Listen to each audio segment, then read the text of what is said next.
跟住咧，我就講點樣 create 一條 curve line 或者 offset 一條 alignment based on 我哋有條 geometry 啦，同埋佢個 cross four 咧會大約係 drop 10%。咁首先咧，我哋去翻個horizontal 嘅 plan 先。咁喺呢度咧有個 tools 咧喺 geometry 下邊咧有個叫 offset by template。咁呢度咧有個 tools 啊。咁咧我哋可以用一個叫 single offset entire element，即係成條 alignment 去偏移。咁我偏移咧，咁你可以 control 幾多 offset 啦。譬如我想 offset，譬如-3.65左邊，其實都冇所謂嘅。咁跟住咧，我哋就喺呢度啦。咁可能揀翻我哋個 feature definition 啦。因為我想分開咗，我會揀條 curve line 啦。咁 curve edge。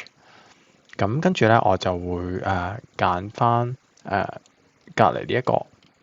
咁我叫CE007咁咯。OK，咁跟住我哋揀翻呢個 alignment，然後就向呢邊移 accept。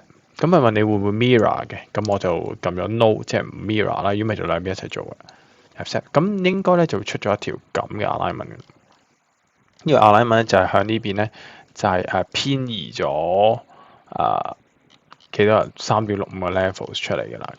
咁如果咧你話我想再偏移多啲去到呢邊嘅，咁可能我就可以呢度揀去篤呢個tools，咁我撳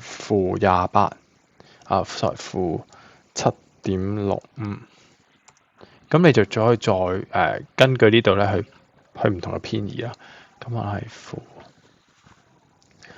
-6 ，OK，something like this， 或者咧你甚至可以咧喐住即係揀呢個 snap 埋去做咁多嘅，咁你就可以 snap 咗去一個咁嘅 curve 出嚟噶啦。OK，咁呢個只係 horizontal 啫。咁 vertical 點咧？咁 vertical 咧就係話我哋咧又喺翻 vertical 呢度。咁咧呢度咧有個 tools 叫 profile creation。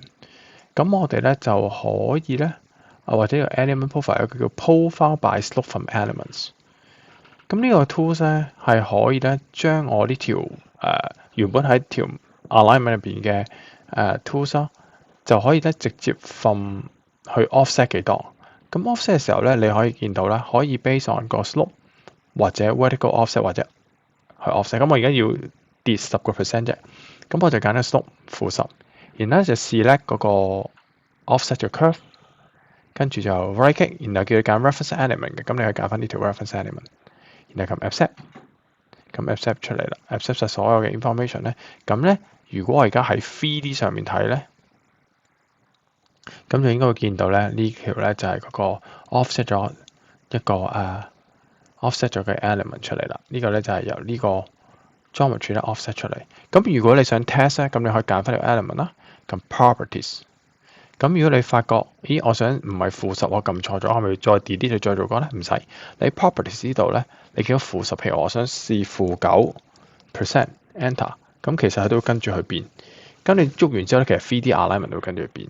咁亦都可以話可以-10，仲要可以 drop 幾多，咁呢度都可以 control 嘅。咁甚至乎 adjustment 咧，咁呢度都有好多唔同嘅 selection 咧，可以咧俾你喺 control 完呢條 alignment 之後去改，甚至個名啦。咁呢個咧就係一個咧點樣去做一個 offset 一條 alignment horizontal 同埋 vertical 嘅方法啦。